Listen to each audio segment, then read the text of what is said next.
Bem-vindos ao seminário virtual Estratégias para a Conservação da Manga Fresca Cortada. Meu nome é César Fávero, sou o gerente de relações com a indústria da National Mango Board e serei o moderador desse seminário.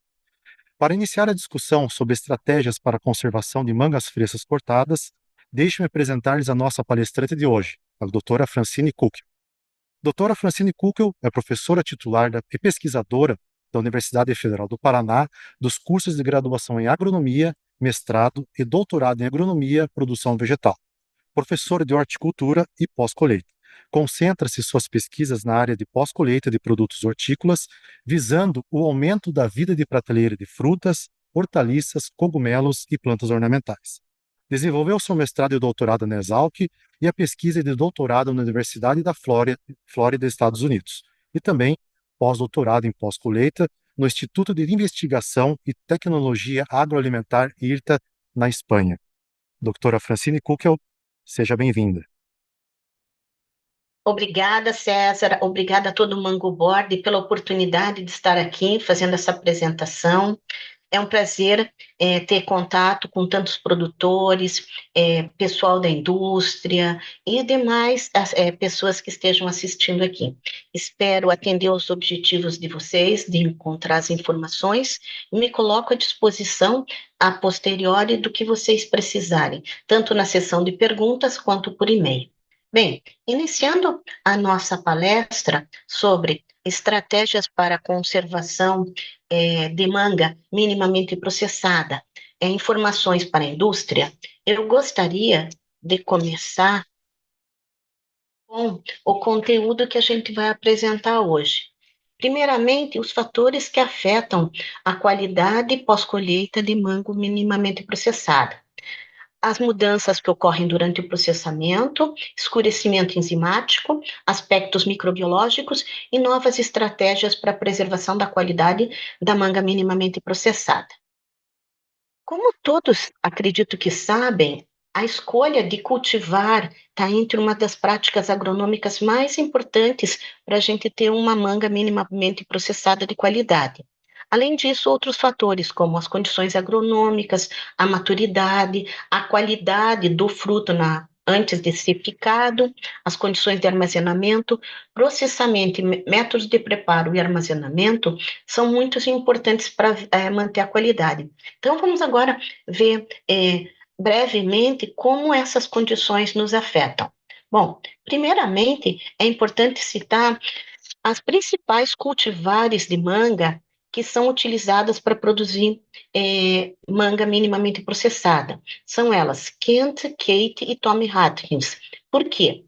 Porque a Kent é a preferida devido ao seu menor teor de fibra. O consumidor não gosta de consumir uma manga processada muito fibrosa. Além disso, frutos que apresentam maior rendimento darão um maior rendimento para a indústria, então eles também são preferidos. Tamanhos maiores são usualmente preferidos também pela usina de processamento. É claro que a gente deve ressaltar que esses cultivares são os mais conhecidos aqui na nossa região, mas pesquisas são feitas em outros países com outros cultivares. Eventualmente, alguma delas eu vou citar durante a apresentação. Práticas agronômicas. Sabe-se que é uma máxima na pós-colheita que a pós-colheita não consegue aumentar a qualidade de um produto depois que ele foi colhido. Então, eu gostaria de deixar isso muito claro para a indústria. É muito importante você produzir uma fruta de qualidade. Dificilmente você vai conseguir mantê-la em igual condição ou diminuí-la. Por isso, muito foco nas condições de pomar em que elas são produzidas. E aí vem a primeira questão da minha apresentação, e o que chama muito atenção é que encontram-se diversas pesquisas sobre qualidade pós-colheita de manga minimamente processada, mas pouco se encontra em termos de pesquisas no pomar. Que condições eu devo manejar um pomar para que a minha manga minimamente processada seja uma manga que atenda a demanda do consumidor?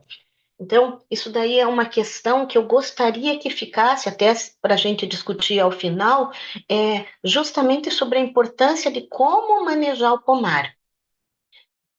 Entre as poucas informações que a gente encontra sobre como manejar o pomar, está sobre o teor de cálcio na adubação, que vai ser visto logo a seguir. Estágio de amadurecimento também é um fator muito importante para a qualidade pós-colheita. Por quê? Caso a manga seja colhida com pouca maturidade, você vai ter o quê? Você vai ter uma manga minimamente processada de pouca qualidade. Então, não tem como eu colhi no campo com pouca qualidade. Ela não tinha teor de açúcar alto, ela não tinha uma boa acidez, ela tinha problemas de manejo e achar que eu vou corrigir isso na indústria. Não consegue corrigir. Então, esse estágio não é recomendado para ser colhido, porque ela não atingiu o ponto de maturação ideal. O ponto de maturação ideal é quando eu tenho uma concentração ideal de açúcares e acidez, para que sim eu atenda a demanda sensorial do meu consumidor e sim tenha fidelidade, comprometimento devido à qualidade do produto que a indústria está entregando. Quando a gente observa o estágio 5, também ele não é o mais indicado. Por quê? Como ela está mais madura do que devia, a vida de prateleira dela, de no mínimo 10 dias, vai ser comprometida. Então, isso também é um problema. Dessa forma, o estágio ideal de colheita é o estágio 4. Cabe ressaltar que entre as cultivares você vai ver diferenças externas em termos de coloração da casca, tamanho do fruto, textura da polpa no estágio 4.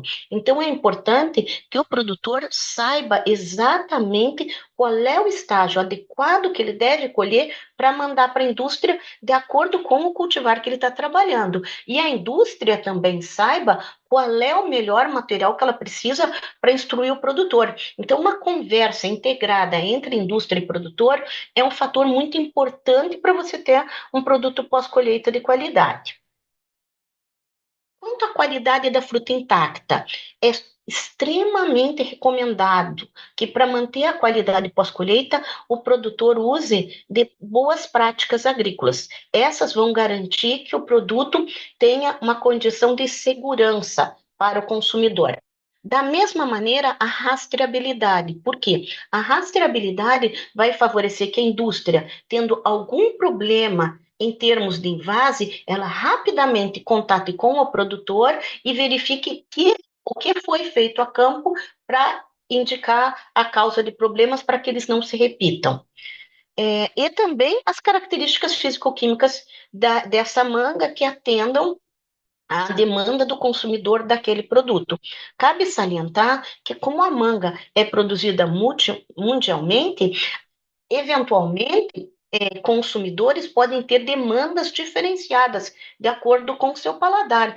Dessa forma, cada localidade vai ter uma indicação do que o seu consumidor prefere. E se a indústria não sabe o que o seu consumidor prefere, é extremamente indicado que se façam análises sensoriais com um público grande para saber exatamente o que o consumidor procura. Em relação ao processamento e o preparo, todas as condições que propiciem qualidade em termos de segurança são essenciais, tanto na condição de armazém, tanto na condição de beneficiamento, quanto na condição de preparo.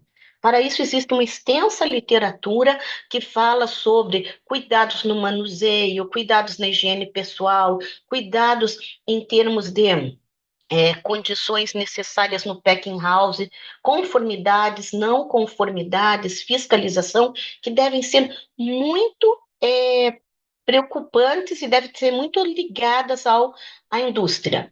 Da mesma forma, em termos de condição de armazenamento. Dessa forma, se a manga for colhida um pouco imatura, que ela ainda tenha que maturar no armazém, ela deve ser mantida de 20 a 22 graus.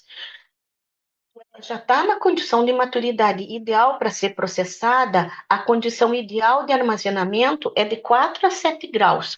Não menos que 4, porque o frio causa injúria na manga. Então, se você armazenar uma temperatura muito baixa, ela pode se injuriar.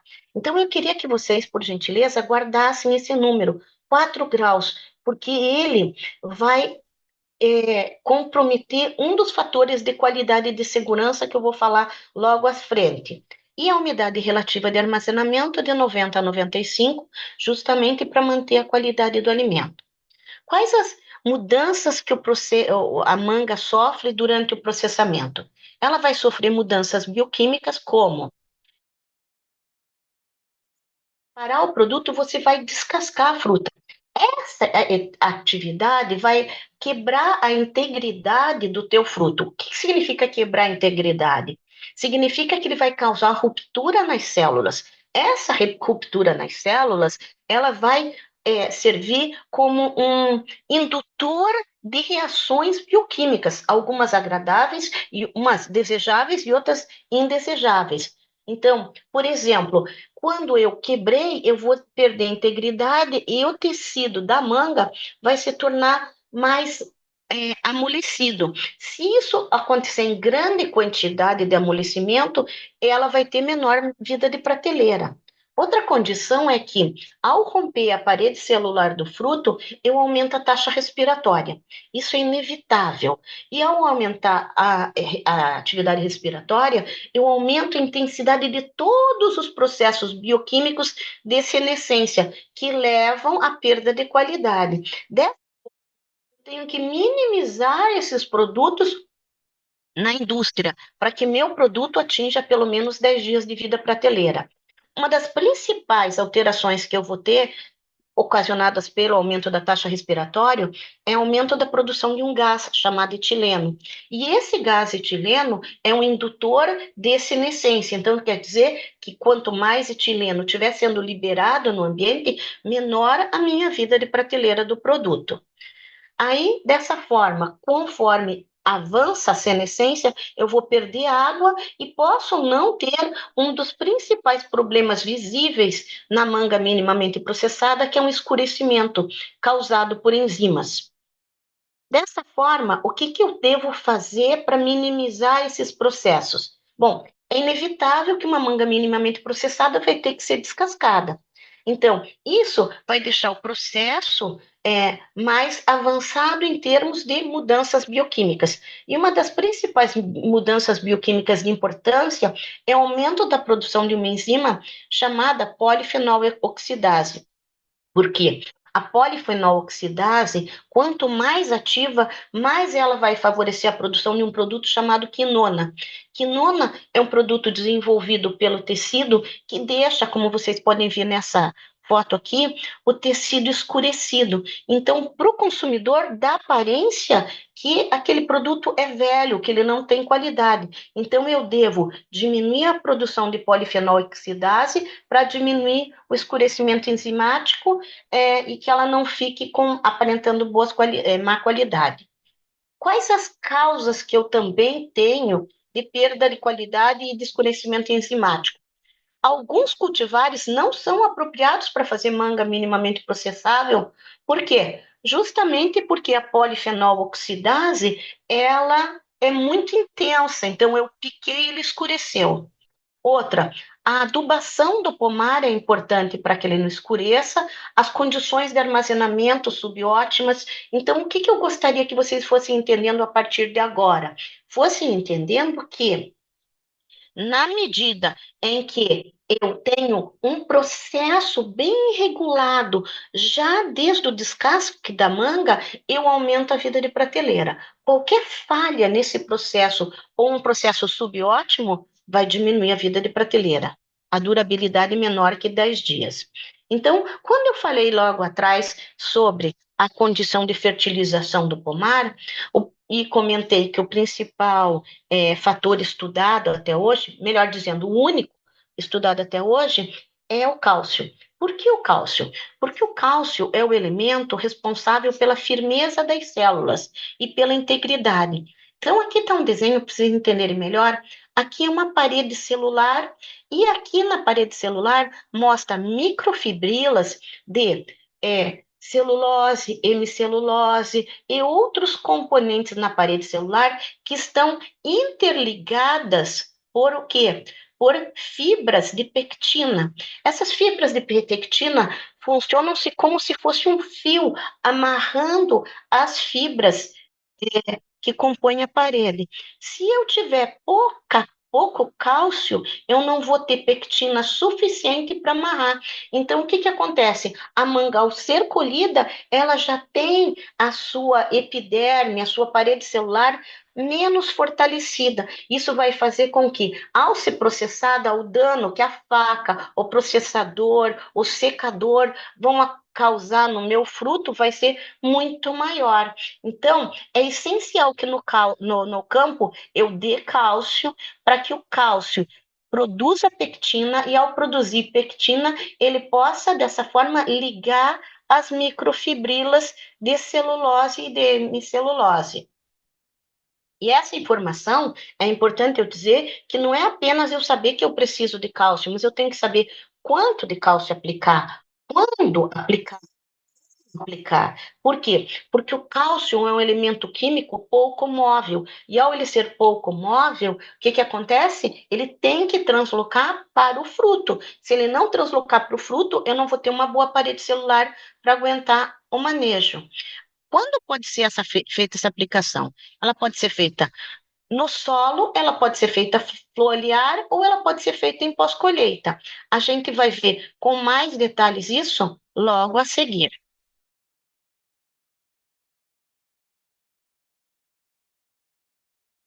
Vê-se o controle enzimático do escurecimento com aplicação de quê? O efeito dele sobre a enzima polifenol oxidase com aplicação na água de tratamento do fruto de cálcio. Então, o que que aconteceu quando eu apliquei cálcio na água quente de tratamento? Vejam, a atividade da polifenol oxidase foi muito menor do que quando não tinha cálcio na água.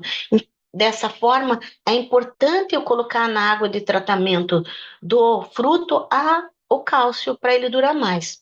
E aqui a gente vê o efeito do cálcio no escurecimento e o efeito do cálcio na nota dada para o nosso produto. Então, observem aqui. Aqui é só com água quente escuro. Então, o escurecimento, observem, ao longo dos dias de armazenamento até 6 dias, houve um enorme escurecimento, mais do que o dobro do que quando você colocou cálcio na água de tratamento. E quando a gente vê a aparência geral, eu também observo que, em termos de aparência geral, ao final de 6 dias, eu tenho 50% de nota maior. E quando a gente observa as frutas aqui, como tem nessa imagem, o que que eu percebo? Eu percebo que a análise sensorial dela, quando aplicou cálcio, teve um escurecimento muito menor. Isso já basta para vocês avaliarem a possibilidade de colocarem cálcio como veículo, que seja um cálcio que tenha solubilidade, acertar a dosagem de acordo com a cultivar que vocês estão trabalhando. Então, todo o processo tem que ser cuidadosamente trabalhado para que ele funcione. Aqui, outro efeito do cálcio, e aqui a gente mostrou em outras condições, vejam, o efeito da aplicação de cálcio em mango cake, tá? E o cálcio, que eu vou ver, que é o que mais nos interessa, 1 e 2% em relação ao controle. Em relação à aparência geral, observem, a aparência geral do controle ganhou nota 3,80 e quando o cálcio foi aplicado, ela ganhou 8,33. Indiscutível a diferença entre elas. Foi avaliado em 2 safras. Na segunda safra, a gente também encontra diferenças significativas, mostrando a essencialidade de uso dele. Aqui, em relação a a relação entre açúcar e acidez, que essa relação indica a probabilidade desse fruto ser mais saboroso.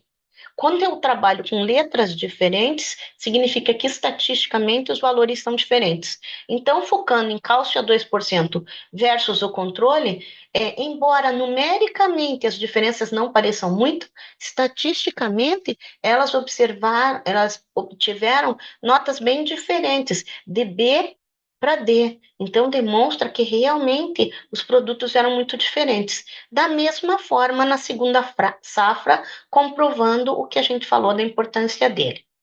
falando sobre micro-organismos. Então, eu falei sobre as mudanças metabólicas e agora vamos falar sobre micro-organismo.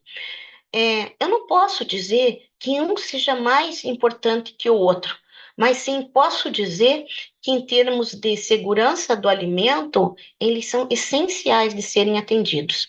Por quê? São diversos os micro-organismos que são encontrados na superfície de uma manga quando ela sai do campo, como Escherichia, Salmonella, bacilos, micrococos, Staphylococcus, Pseudomonas e Klebsiella. E aí eu quero lembrar vocês do que eu falei sobre a temperatura ideal para não causar dano pelo frio da manga. Então, qual era? Era 4 a 7 graus. Se eu baixar a temperatura disso, eu vou ter uma manga danificada, é um processo de escurecimento e perda de qualidade. Condição ideal para diminuir a atividade desses organismos em qualquer produto é temperaturas próximas a zero. Então, o que acontece?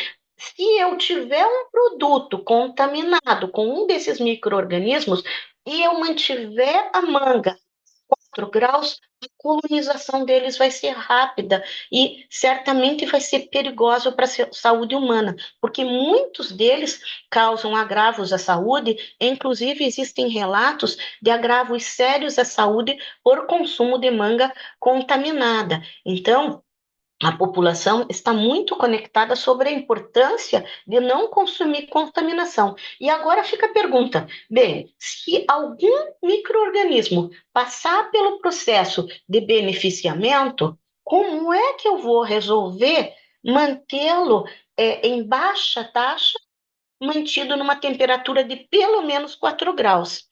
Daí está a importância da indústria saber que ela tem que trabalhar com nível de contaminação de qualquer microorganismo próximo a zero, mas também, e além disso, fazer tratamentos para que, se algum microorganismo sobreviveu, ela consiga controlá-lo durante o processamento. E é nisso que nós vamos focar grande parte da apresentação. Vejam, quais são as principais causas de contaminação de uma fruta? É a contaminação externa do campo, a contaminação dos equipamentos, a contaminação da água de lavagem ou de enxágue e a internalização do patógeno justamente pela água morna em que ela é tratada para evitar a mosca das frutas. Então, a temperatura que eu trato a manga para a mosca das frutas, ela favorece em que o patógeno que está externo, ele entre. E se ele entrar, o controle é muito mais complicado do que se ele estiver na superfície do produto. Como que normalmente é feito o controle microbiológico da manga?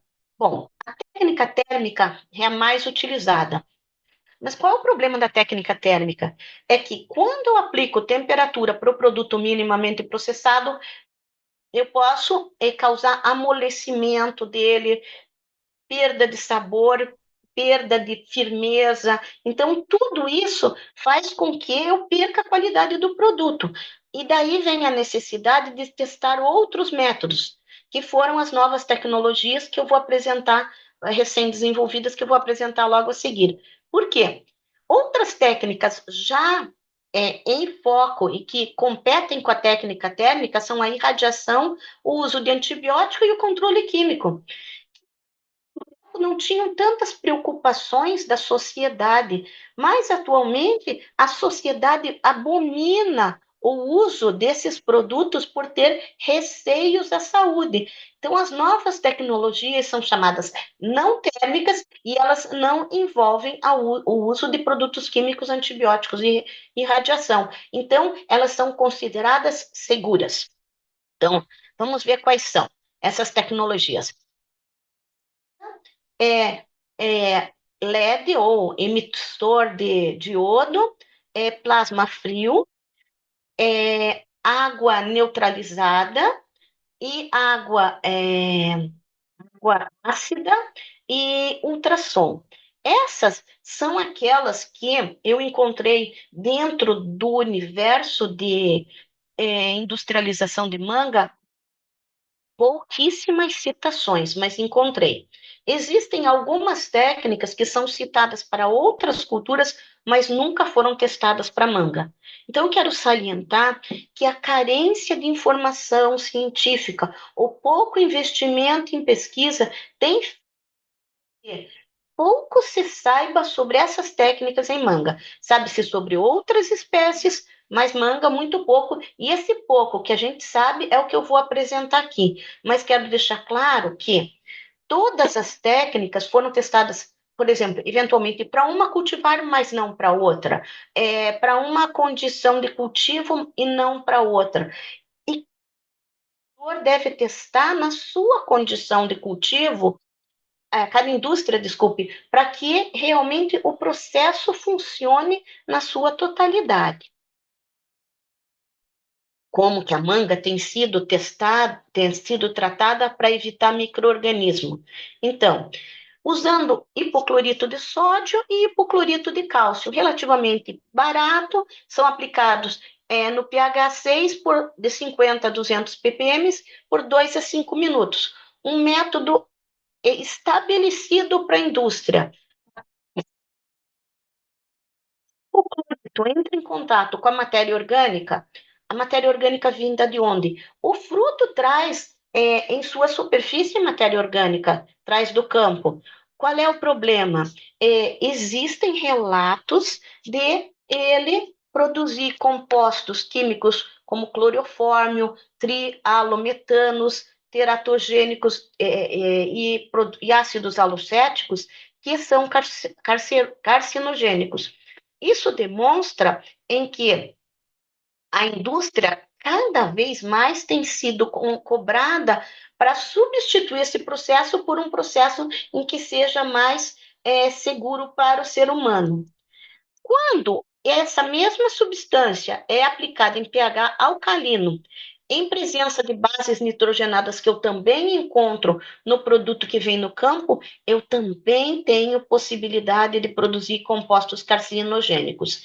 Dessa forma, o FDA decidiu que o resíduo máximo de hipoclorito no sódio no produto deve ser de 0,01 miligrama por quilo. Passando disso, o produto torna-se com risco à saúde.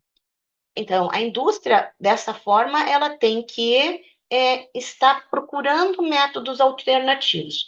O primeiro método alternativo que vem sendo utilizado depois é, tem sido a aplicação de ultravioleta sobre o produto enquanto está no beneficiamento. O que acontece? A ultravioleta, ela é uma luz com condição germicida. Ela ocorrendo sobre o meu produto, ela mata micro-organismos. O pico dela de eficiência para matar micro-organismo está entre 254 e 262 nanômetros. O que a luz ultravioleta faz além de matar micro-organismo?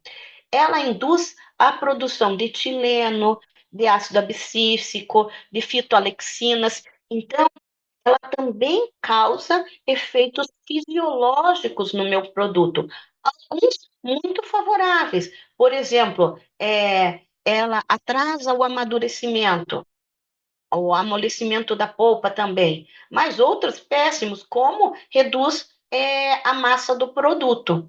Então, ela tem vantagens e desvantagens. Como minimizá-las? Fazendo pesquisa para indicar qual é a condição ideal para cada indústria. Aqui, uma foto de frutos sendo tratados, não são frutos de manga, estão sendo tratados por luz ultravioleta, e aqui uma lâmpada ultravioleta, como vocês veem. Qual é o principal problema da luz ultravioleta? É que ela é composta de mercúrio, e a sociedade vem rejeitando o uso de mercúrio justamente porque ele é poluente. Então, entre as vantagens e desvantagens, que ele é aprovado pelas empresas controladoras de alimento.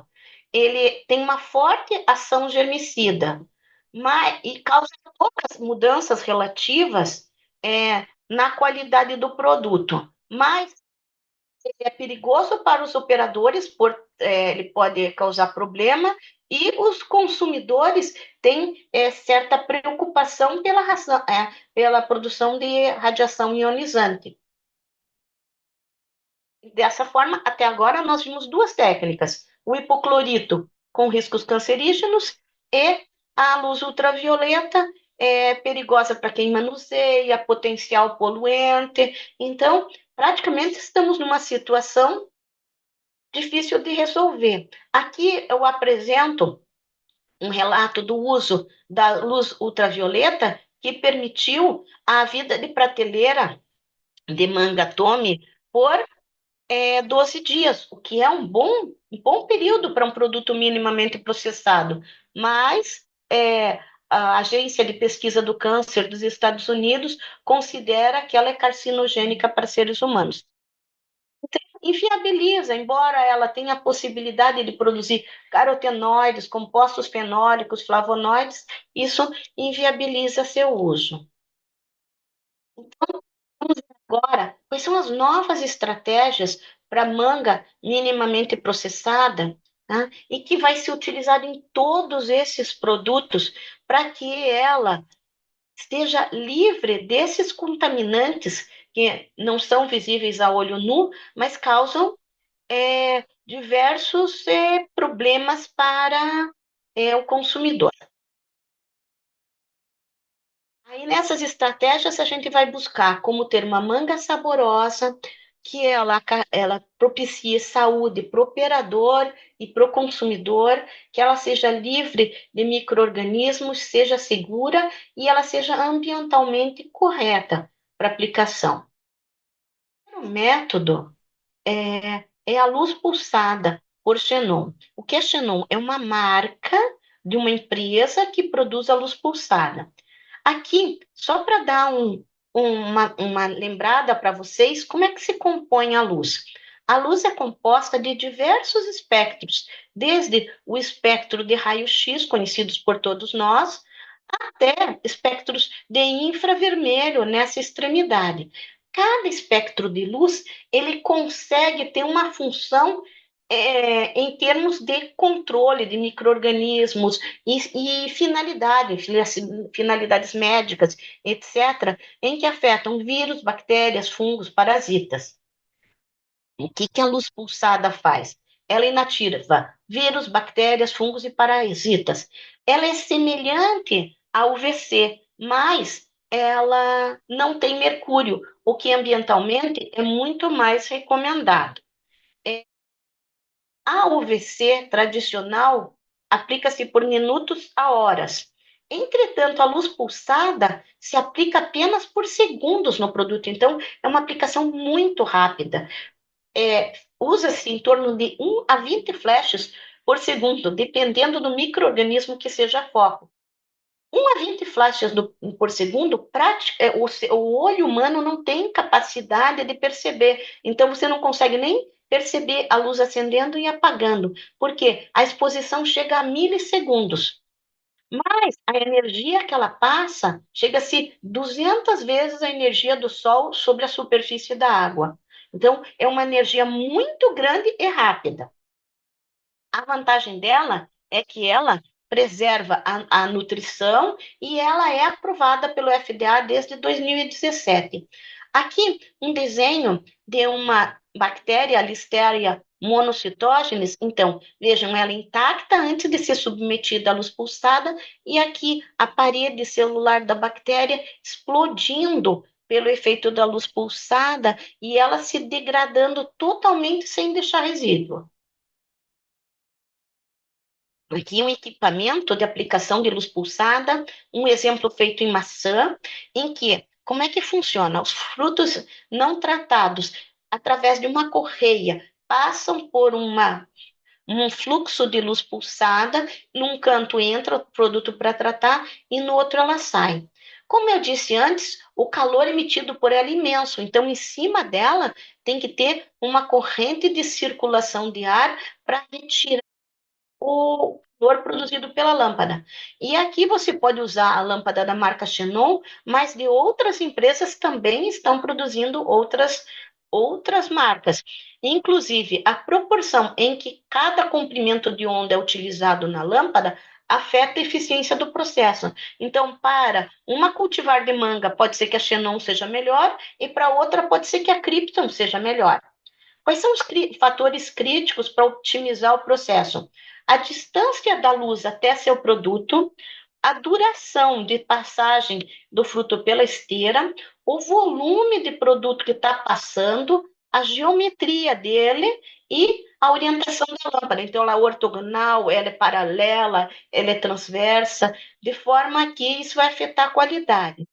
Um exemplo desenvolvido por Charles et al. Em 2013, que mostra que a aplicação de 4 pulsos de 2 joules por centímetro quadrado igual a 8 joules por centímetro quadrado permitiu o armazenamento de frutas minimamente processadas por 7 dias a 6 graus. Qual é a vantagem disso se a gente sabe em que uma manga pode durar até 10 a 12 dias, mas teria que ser mantido numa temperatura mais baixa.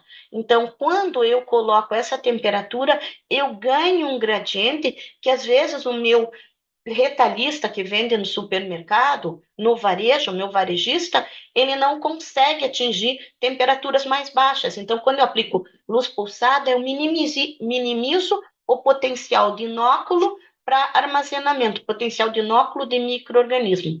E a qualidade física e nutricional do meu produto. Um outro exemplo é a luz de LED. A luz de LED, semelhante à luz pulsada, ao incidir sobre o meu microorganismo, ela causa uma inativação enzimática e causa quebra da membrana celular. Ele vai produzir espécies reativas ao oxigênio que também vão afetar a condição do microorganismo e destruí-lo. Ele é utilizado para todas essas espécies. E aqui, o comprimento de pico que foi identificado do LED, que tem maior eficiência para micro-organismos, é 425 nanômetros. Adicionalmente, o que a luz de LED também faz? Ela, além de prever micro-organismos, o que ela faz? Ela reduz o processo de senescência, permitindo que o teu produto dure mais e menor perda nutricional. E também propicia a produção de compostos bioativos, como compostos fenólicos, antocianina, ácidos orgânicos e vitamina C. Então, o teor de vitamina C, por exemplo, do teu produto, ao ele ser minimamente processado, eu acho que isso é um fator de marketing muito grande para as empresas, é que uma manga minimamente processada pode ter mais vitamina C do que uma manga intacta, consumida in natura. Então, para o consumidor, hoje, focado na importância de uma nutrição de qualidade, isso é um fator fantástico e que pode ser utilizado para vender mais produtos. Aqui nós vemos um trabalho efetuado por Kim et al., em que ele demonstra o efeito do LED sobre a população de micro-organismos. Observe, no primeiro sobre Escherichia coli. Na Escherichia coli, quando foi aplicado com 405 nanômetros, a população, depois de 48 horas, estava muito inferior do que o controle em que não foi aplicado. O segundo é Listeria monocytogenes. Eu não tenho uma redução tão grande quanto da Escherichia, mas comparativamente com o controle, ela também é grande. E o terceiro, só um minuto. O terceiro foi sobre salmonela, em que eu também percebo em que ele reduziu a zero a população de salmonela. Indiscutível a importância desses tratamentos para a saúde humana. Por quê? Certamente, durante o processamento, todos os cuidados foram tidos em termos de limpeza de máquina, cuidado com o operador e etc. E ainda assim, a gente ainda tinha micro-organismos prejudiciais à saúde presentes. Então, qual a vantagem de usar LED? Primeiro, eu não induzo resistência microbiana, que é uma vertente atual muito importante, porque quanto mais eu aplicar produto químico durante o meu processamento, mais resistência induzida eu vou ter. Ele não usa mercúrio, ele tem pouca irradiação de calor, é pequeno, tem uma durabilidade longa, mas pouco custo, mas a penetração dele no fruto de manga é pequena. Então, qual é a consequência disso? A consequência é que, se você permitir que o microorganismo, pelo calor da água, penetre, você não vai conseguir essa mesma eficiência.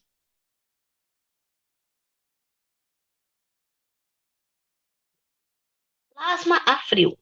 O plasma é um quarto estado de matéria. Eu não sei quantos de vocês já ouviram falar sobre plasma frio, mas plasma frio, a gente conhece o estado sólido, gasoso e líquido. Quando eu pego um produto nessas condições e submeto a uma temperatura muito grande, ou uma pressão muito grande, ou a um campo elétrico magnético também grande, eu vou produzir é, radicais livres, íons, prótons, ânions, conforme está esquematizado aqui. É uma mistura de compostos e eles são separados, eles estão deslocados de todo o conteúdo. Quando eu passo o meu produto aqui, infelizmente eu só consegui um desenho de carne, mas quando eu passo o meu produto por uma corrente de plasma frio, o que, que acontece? Esses íons, prótons, ânions, vão reagir com o microorganismo e degradar o microorganismo. Em detalhes, o que, que vai acontecer? Ao ele passar por essa nuvem de produtos, o que vai acontecer? Vai acontecer degradação do material genético do microorganismo, degradação da parede, degradação das proteínas e não vai haver resíduo para o consumidor final. Então, como vantagens, ele não afeta o valor nutricional, ele gasta pouca energia, é um processo rápido e ambientalmente seguro. Vendo em mais detalhe, aqui a gente vai ver o total de micro-organismo quando eu aplico o plasma frio, desculpe, e quando eu não aplico. Após 4 dias, o controle tem mais micro-organismo do que quando usei plasma frio.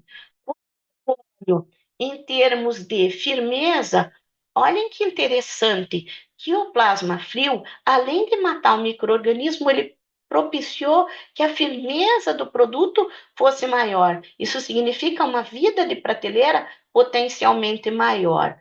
Uma quantidade de açúcares também maior. Então, ele ficou mais firme, mais doce, mas não conseguiram nessa pesquisa fazer o ajuste para que a acidez não aumentasse.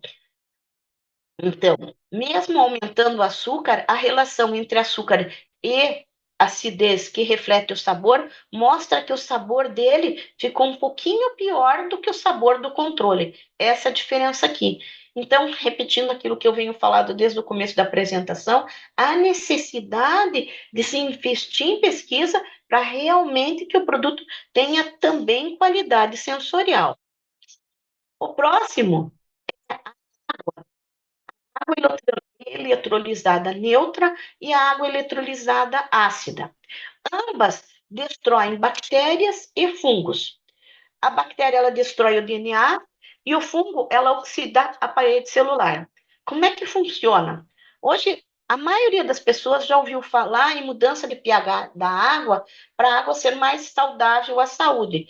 Como é que se faz? Passando uma corrente elétrica ter uma solução aquosa. Então, se eu passo um ânodo ou um cátion, eu vou produzir partículas na água. Se é uma área catiônica, eu vou produzir hidrogênio, e se é uma área iônica, eu vou produzir oxigênio. É a reação que duas moléculas de água mais um elétron vão produzir hidrogênio mais hidroxila. Ou, se eu colocar em que duas correntes, duas moléculas OH vão produzir oxigênio mais água mais elétrons. Resumindo, a água eletrolizada neutra, ela vai ocorrer com pH de 6 a 9, por isso ela é chamada neutra, mas ela não consegue ficar muito tempo dentro da sua neutralidade. Ela volta a reagir e se tornar uma água sem neutralização. Ela, ela é reduzida em presença de compostos orgânicos. Já a água eletrolizada ácida, ela vai atuar num pH de 4 a 2, então é o pH aqui do tratamento, e sim, ela não perde a sua potência rápida, ela pode ser armazenada, mas, devido à sua acidez, ela causa corrosão nos equipamentos de beneficiamento. Então, por isso, ela tem poucas aplicações práticas. Vejam, ela tem potencial porque ela não é poluente, ela não deixa resíduo, mas ainda existem questões que precisam ser estudadas para como que ela não seja corrosiva ou como ela não perca o seu potencial de uso rapidamente.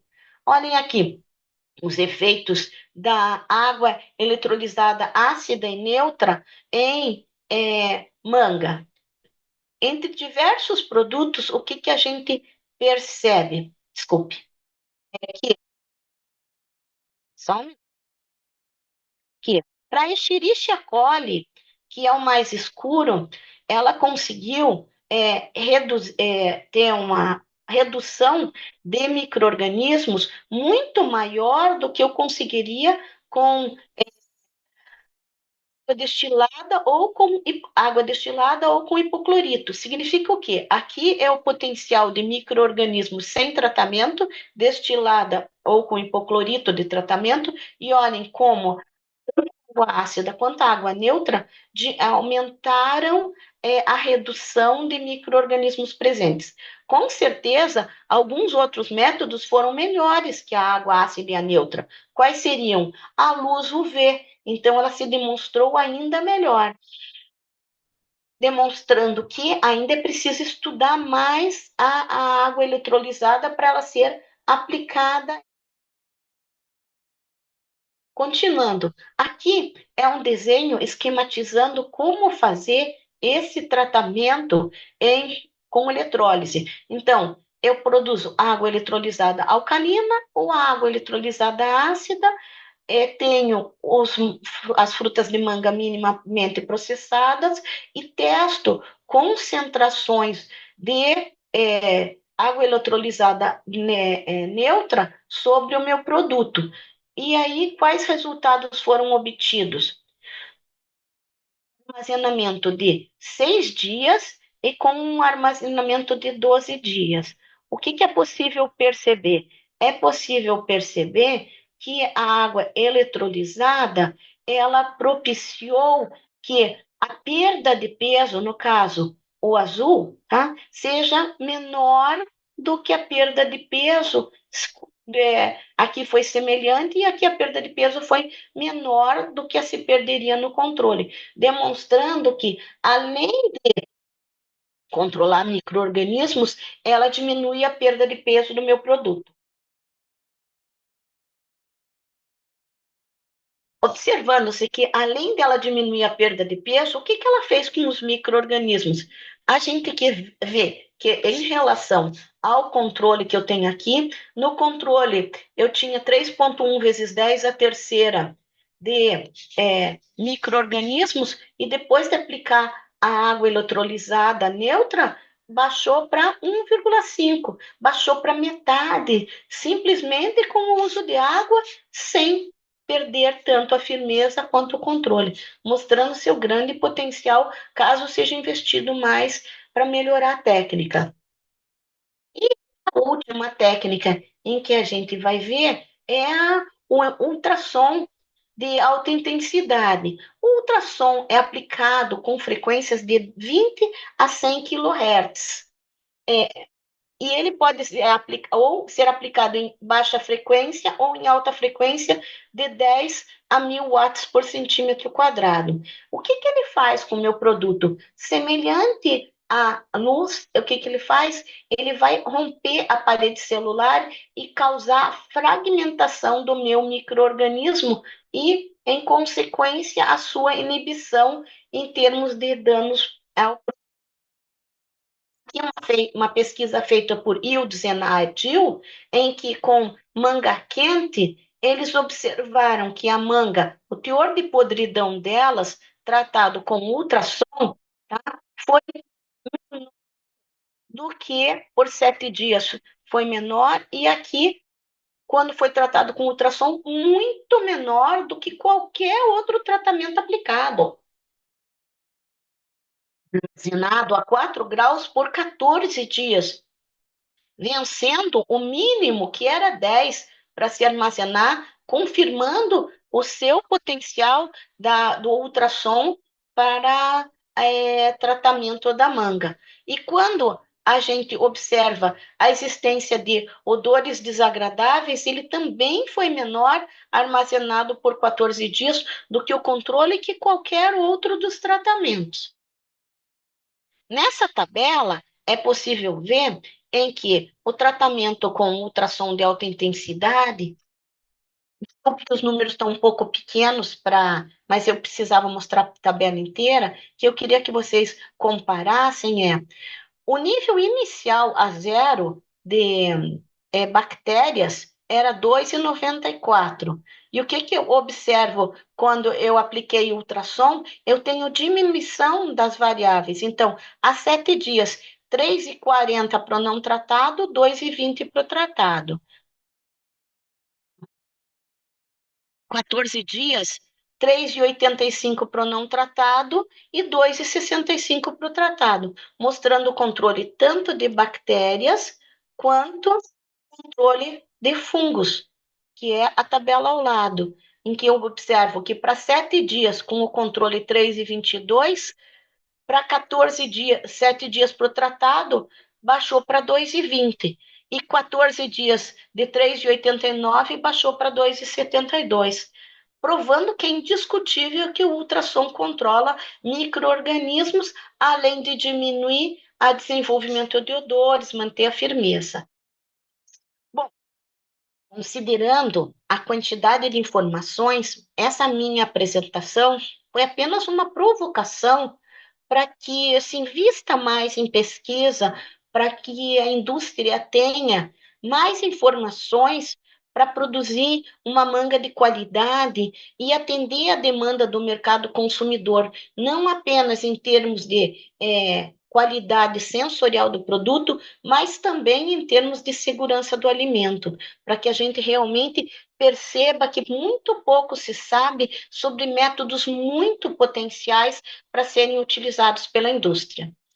Agora, eu agradeço a presença de todos e me coloco à disposição para eventuais perguntas que houverem. Muito obrigado, doutora Francine Kuckel. Tem uma pergunta do Emiliano Martinez, doutora. A aplicação de cálcio solúvel na lavagem ou descascamento de mangas no pós-colheita é adequado? Sim, é adequado. Sim. Ele vai propiciar melhor firmeza conforme a gente demonstrou aqui. Perfeito. Uma segunda pergunta: quais práticas agrícolas realizadas no campo diminuem o potencial de contaminação microbiana dos frutos a serem enviados para a indústria? Bem, entre as práticas estão as práticas ter banheiro no campo, propiciar treinamento para os funcionários lavarem as mãos, ter toalha de papel no campo, porque a toalha de pano no banheiro do campo, ela é um veículo de transmissão de micro-organismos, principalmente Escherichia. No campo, lavar as caixas com cuidado a cada colheita, não encostar a caixa de colheita no chão. São diversos tratamentos em que o produtor tem que ser focado e tem que ser lei para ele. Treinar funcionário deve ser lei para o produtor, para que ele produza um produto com pouca contaminação e não chegue na indústria um produto muito contaminado, porque se ele tiver muito contaminado, nem com essas práticas ele vai conseguir baixar a níveis recomendáveis para o consumidor final. Perfeito. Mais uma pergunta: como a luz aplicada no processamento pós-colheita depois do fruto colhido, consegue melhorar a qualidade de um produto minimamente processado? Bom, eu tenho um slide aqui, eu esperava que alguma pergunta como essa pudesse aparecer, só para explicar brevemente. Todos sabemos que a luz no campo, ela vai ser responsável por produzir proteína, amido, vai ser responsável por produzir nitrito, nitrato, compostos fenólicos, ela vai controlar doenças. Então, dessa forma, a gente entende que o quê? A luz tem efeito de induzir produção de compostos. Como que ela induz? Ela atua os genes para que ela induz que alguns genes sejam ativados ou desativados na região do seu promotor. E é razoável de supor que se a luz tem efeitos fotomorfogênicos do produto no campo, ela também tem efeitos fotomorfogênicos do produto colhido. O produto colhido tem reações químicas e ele sintetiza produtos que não estavam no campo, às expensas das suas próprias reservas. Então, não significa em que um produto colhido com um nível de vitamina C no campo não possa aumentar essa vitamina C. Como? Aplicando luz sobre a esteira, ele vai converter, e aqui a gente, por exemplo, vê que ele tem espécies reativas ao oxigênio que vão permitir a produção de diversos compostos.